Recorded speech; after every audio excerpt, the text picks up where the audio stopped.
My people, how are you today? It is Wednesday Wisdom. Hope you are taking care of yourself, practicing self-care, doing the things necessary to keep yourself in a high vibe. So today, I'm going to be talking about healing as a requirement. I had a wonderful conversation with a friend on yesterday, and this came out during our conversation, and I thought it would be really great to share on Wednesday Wisdom. And as we were talking about healing and relationships and how people relate one to another when they are not healed and when they are healed. And this brought me to the thought that when we are relating to people or even wanting to meet people, we have this list of things that we like to see in that individual, such as a certain height or a certain look or the way they carry themselves, a certain educational background or socioeconomic background, whatever your requirements are. But have we ever thought about making healing or a healing journey a requirement? Because whether I realized it or not, through a few mishaps and being mishandled a few times, one thing that I realized I needed, whether it's friendship or romantic relationship, healing needed to be a requirement for me to even deal with that person, for me to even have depth of conversation with that person, for me to go out with that individual. I needed to see evidence that they were on a healing journey. And the reason I needed to see this is because I've done so much healing work. I've done so much shadow work. I've really addressed the woundedness and trauma that I have dealt with or that I've carried down through the years. So I've cleared a lot of the clutter in my life. And when you start to clear clutter to make space, you don't want to make space for someone else that comes into your life with more baggage or more clutter, because they will then begin to pile up in those areas that you have cleared out. And we have to be careful not to take on being someone's healer in a connection. And this is the thing. When you have two healthy people that are evolving and that are healing and that are on a transformation journey, they're on their ascension journey, they're doing what it takes to ascend and to go higher. When you have that, you're going to have healing, an exchange of healing, one toward the other. When you just have one person doing that, healing is going out of that individual, but nothing is being poured back into that person. And so that person is running on empty.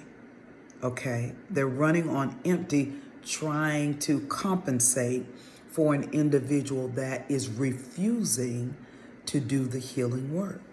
Okay? Because people can refuse to do the healing work. They don't have to, especially if they have someone in their life that's doing the healing work. What they do is they pull off that other person's energy. They pull off that other person's light until that person, says, okay, I've had enough.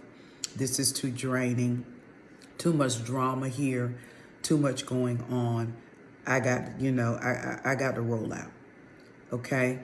Healing should be a requirement, because that way when you come in connection, whether, like I said, whether it be friendship or romantic relationship with someone, there's an understanding that we both are going to take care of ourselves spiritually, emotionally, mentally.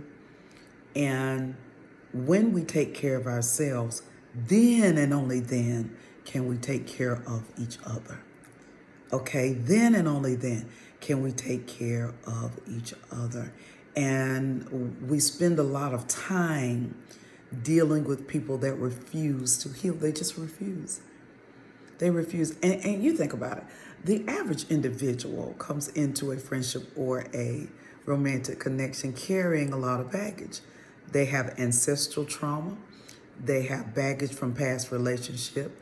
They have pain from past relationship. They have defense mechanisms, self-protect mode. All these things they're bringing in.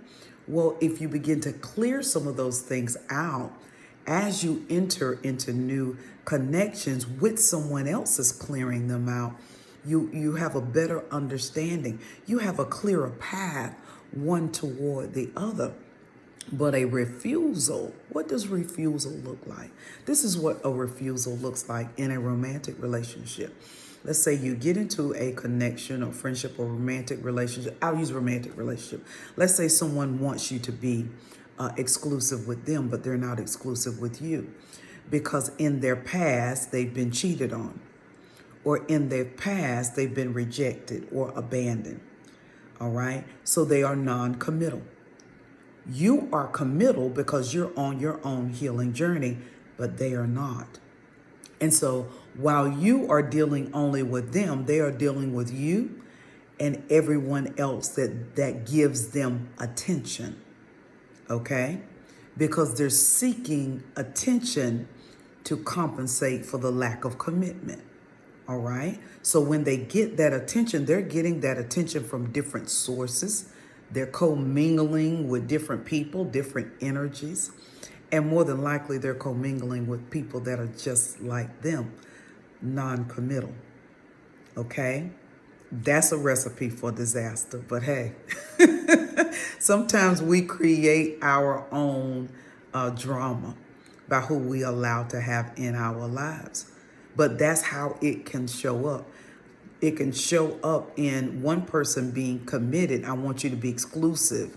I want you all to myself, but I'm going to go out and I'm going to have my cake and eat it too. You stay right there because I know you're committed. That's an imbalance there. If you got two people on a healing journey, both of them are willing to commit to each other and they don't bring third parties in. Okay. Because when you bring in that third party, then the confusion sets in. Let me see if I can go here, and then you can't make a decision. And while you're doing all of that, the person that is committed to you has been deeply hurt. And you don't even realize it because you're out entertaining, you're out living your best life with all those other options that you have because of the trauma that you refuse to deal with. Okay, let's look at it in friendship. You meet someone, you're on that healing journey, but they are not. Okay, you're able to learn to trust them as you learn them. They don't trust you because the last friend they had betrayed them. And so everything you do is questioned. All of your motive, if you give them a gift, that is questioned. Okay, that can't be really real. They're not giving that from their heart. They're just doing something. If you look out for them, they don't see that as loyalty. Okay.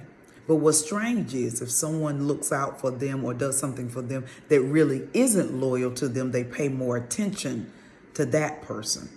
It is because they connect with that individual on a trauma bond level, as opposed to they can't connect to you because you're not connecting with them at their level of trauma. You're connecting with them at a level of love, at a level of loyalty. Okay, so it is important that you make healing a requirement. It's totally up to you. I know that is something that I've done for my life, and it has paid off. It has paid off. I am able to really connect with those now in healthy connections. And my life is a lot lighter because I have refused to allow anyone in my life that isn't in my close proximity of me, that isn't on a healing journey, isn't actively on it. And when I say actively, you can't take a person's word for it. I don't care what they say. They can say, oh, I'm on an ascension journey. Oh, I'm on a spiritual awakening journey. Oh, I'm on a healing journey. There needs to be evidence of that. Okay? There needs to be evidence. There needs to be an action. You need to see something. Even if someone, decides later on after you decided, no, I can't have you in my life, if they return, it's not wise to jump right back into something with someone without seeing evidence, of their journey. There is always healing always has evidence. Transformation always has evidence. Okay? In the way that they treat you, and I'm not talking about at the beginning. Because at the beginning, everyone's treating everyone well. And then as time goes on, you start seeing the realness of that individual. You start seeing the heart of that person. And sometimes seeing the heart of that person, it can devastate you because you realize you were never a priority. You were never really important to them. They never really loved you like they said they did. It's good that you see it, but you got to kind of stick around that individual long enough. You got to get past those first few weeks of you being on cloud nine with an individual and really see them. And if you are spiritually in tune like I am, I start seeing things right away. I may not say things right away. I may say things later on, but I start seeing things right away.